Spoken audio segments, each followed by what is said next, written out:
Hello and welcome to the Everything is Black and White podcast. It's time for the third episode of Get in the Bin with me, Andrew Musgrove, and Sam Mulliner. The scores on the doors are currently 1-1. So this week, Sam will be hoping to get the better of me and get in the lead with his item to get in the bin. You guys know how it works, or you should do by now. Every week, me and Sam will bring one item to the table and try and persuade the other that deserves to get in the bin. If we can't persuade the other, then we will open it up to you guys, the listeners. We'll run a poll and we'll get you guys to vote on which item should get in the bin. Sam, are you well? Yes, in good form. Delighted to get it back to level pegging last week with my 6-second rule. And I will be going 2-1 up today. I will be going 2-1 up. You're very confident. I'm looking forward to hearing what your item is. I'll introduce mine first, if that's okay with you. Yes, it's about time you went first. I've gone first the last couple of times. So let's flip the tables and put you on the back foot straight away. Okay, very gentlemanly of you. My item this week is undisclosed transfer fees. So when a player is announced that he's moved from one club to another, i.e. Anthony Gordon, Everton, to Newcastle, it's often announced as an undisclosed transfer fee. So the clubs don't tell you how much they've paid for this player, they don't tell you how much they've sold the player for. And for me, that should get in the bin. Yes, we have reports and we have leaks and people who believe they know what the transfer fee is. But for me, the club should be celebrating how much they've spent on a player. The club should be letting the fans know a bit of transparency, a bit of honesty, and undisclosed fees can get in the bin. Do they keep you up at night? Well, no, but does your item keep you up at night? What is your item? It has kept me up at night before. Mine is Michael Owen, Newcastle United to present day. Michael Owen.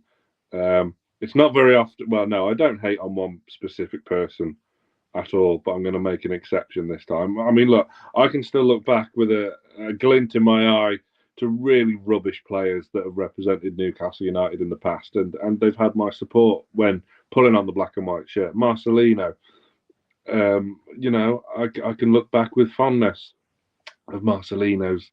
Can you really? No, but I don't hold any disparage towards him. I mean, look, Henri Saivet will always have that West Ham game. Sadie Doumbia, Shefty Kuchi, the real big hitters of the Premier League era. I could still look back at a certain fondness of him, but not Michael Owen.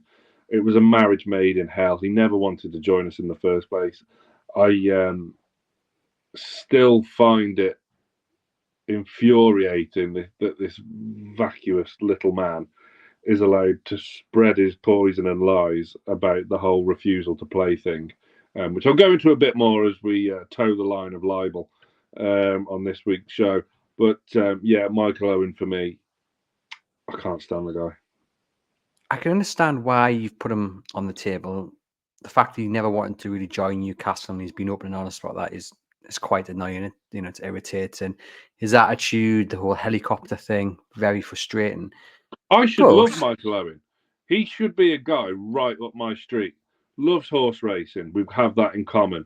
It's my favourite thing outside of Newcastle United. As is, that's his main passion in life now. He's played up front for Newcastle United for years. I should love the guy, but he's just so unlikable. He's not liked by any fan base that he's played for, really. My life would be better without having Michael Owen in it. But let's be honest, his goal scoring record for the games he did play for Newcastle isn't too shabby at all. I know he spent more time in the treatment room than he did on the pitch, but 30 goals and 79 appearances isn't a bad return for the minutes that he did manage.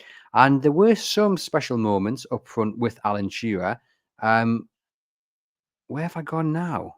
Unbelievable. This is an episode absolutely tarnished by technology, but I'm back in the room. As I was saying, high-speed broadband will reach your area eventually. In the depths of Northumberland, I'm doubtful. But yes, hopefully one day. But Michael Owen, there were some special moments in a black and white shirt. The hat-trick against West Ham springs to mind. And I look back more on Michael Owen's time as what could have been like a missed opportunity rather than what a waste of time. Yeah, but the whole undercurrent of that is he was trying to engineer a move back to Liverpool for the whole duration. Souness was manager at the time, and he'd come out and said he didn't want him. It was a Freddie Shepherd thing. Souness wanted to sign Nicholas Anelka from Fenerbahce, which I know it must be hard considering how much I disagree with Graham Souness on many things, especially with his transfer record at Newcastle. But Anelka would have been fantastic at Newcastle. He would have been absolutely brilliant and would have achieved just as much as Michael Owen did. And hopefully would have stayed bitter. I remember Souness wanting. This was obviously after he was sacked and whatnot, and I'm not a fan of Souness, but at the time I remember him saying that Freddie Shepherd signed Michael Owen and Albert Luque when Souness wanted to sign Anelka, and I think it was Luis Boamorte at the time, who was absolutely flying for Fulham, wasn't he? Luque obviously riddled with injuries as well. But yeah, no, Michael Owen, man, just no. Were you excited though when he signed? Because I remember being in the Leazer's end, and the excitement was just something else. I mean, there must have been 10, 15,000 people there to see him. Beautiful sunny day, and it was really special. People were excited for Michael Owen to be a Newcastle United player. He was paraded on the pitch. People were excited for him to play with Alan Shearer, then to replace Alan Shearer. There was real excitement at the time. Were you not on that journey?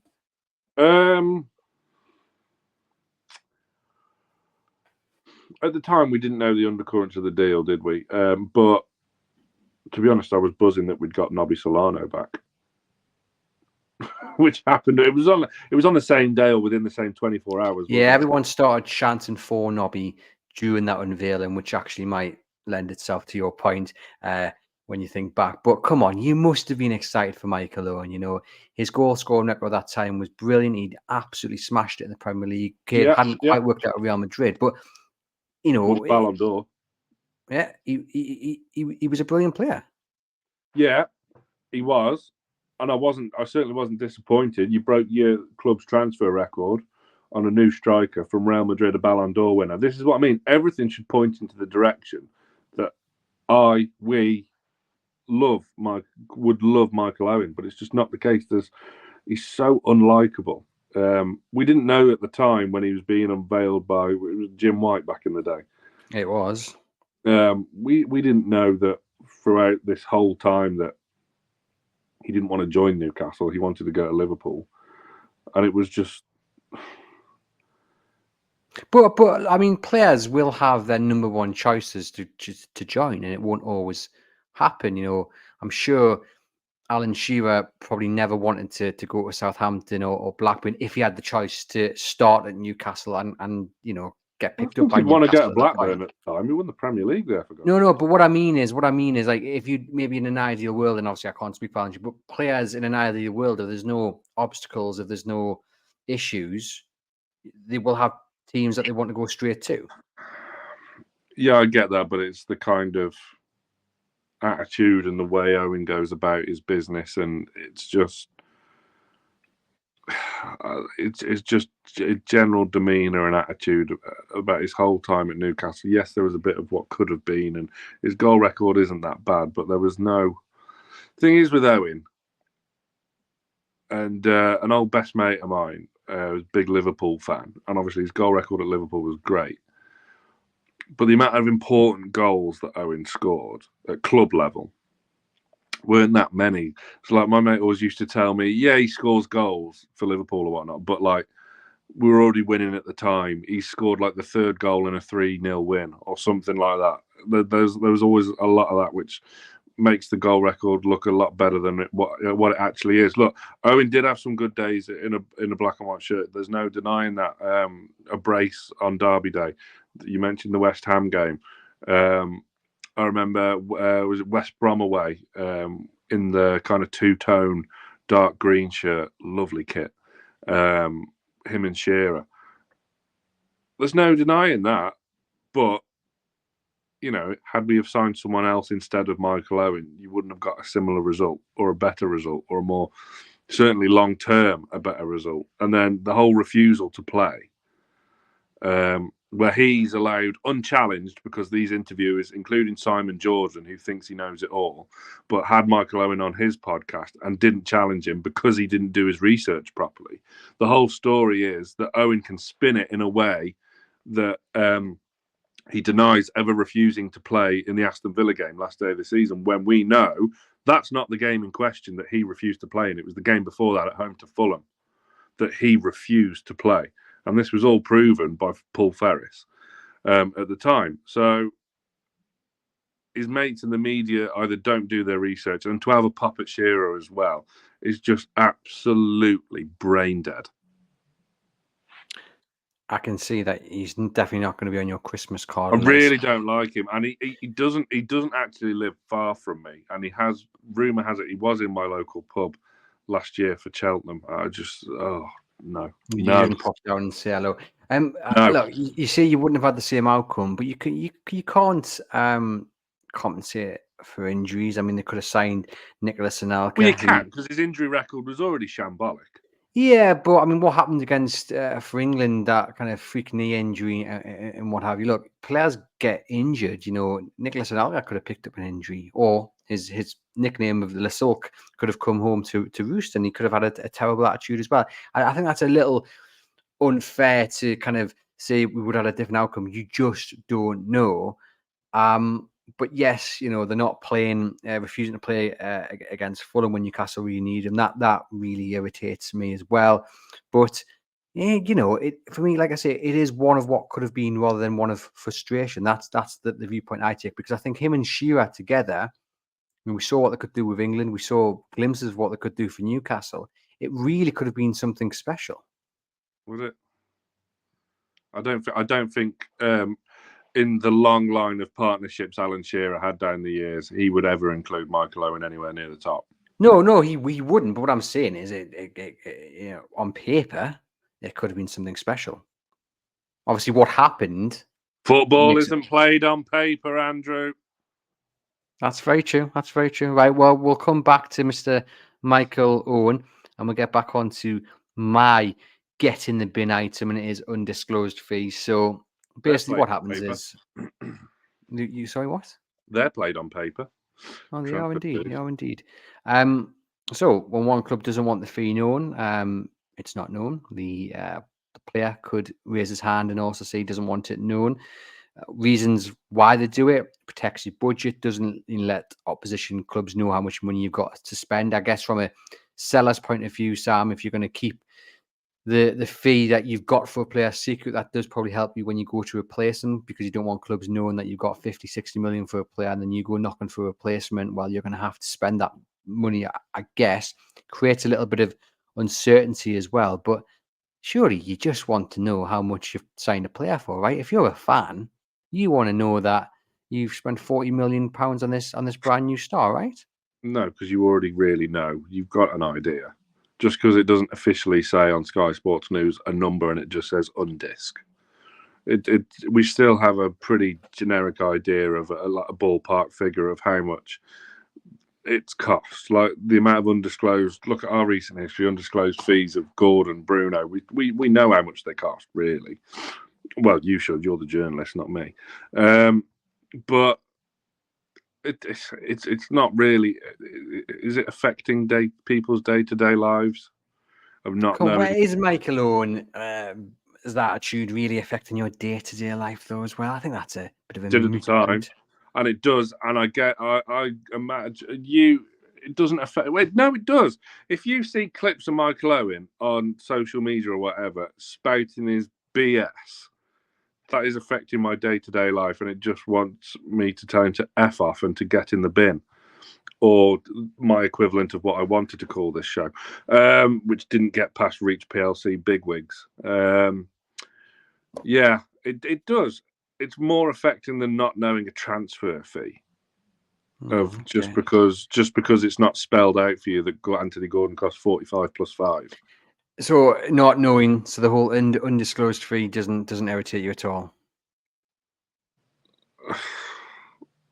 No, it's just it's fine. I'm neutral about it. It doesn't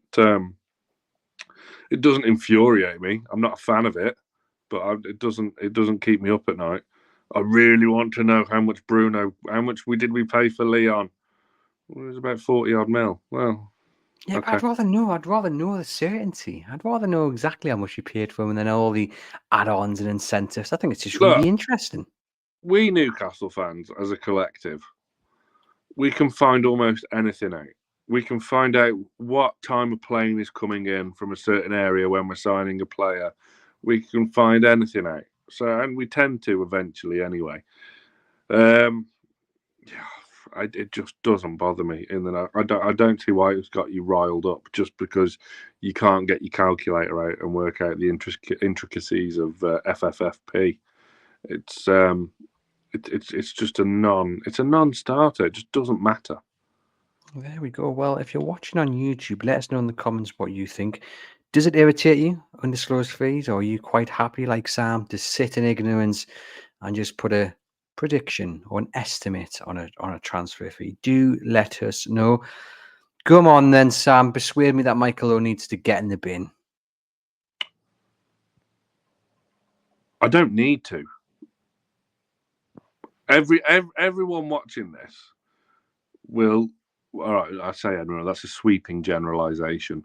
If Michael Owen's watching this, Then I'll have a no and no fee writ delivered to my door very soon, no doubt. But yeah, he's just an awful person. He's awful attitude. Everything about him should have led him to be not a legend, but an icon around Newcastle. And he's just his attitude and demeanour and his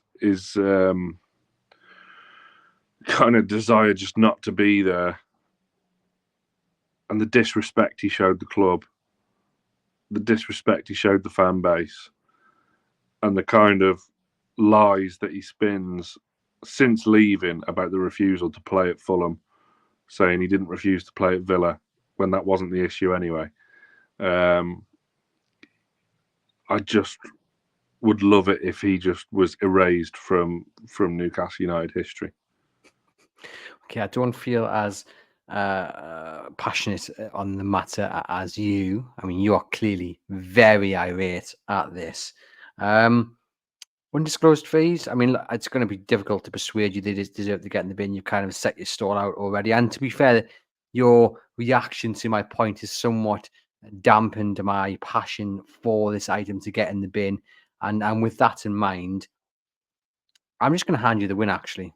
I don't feel as passionate on the subject as you, but his attitude is something that like I said, does irritate me. His kind of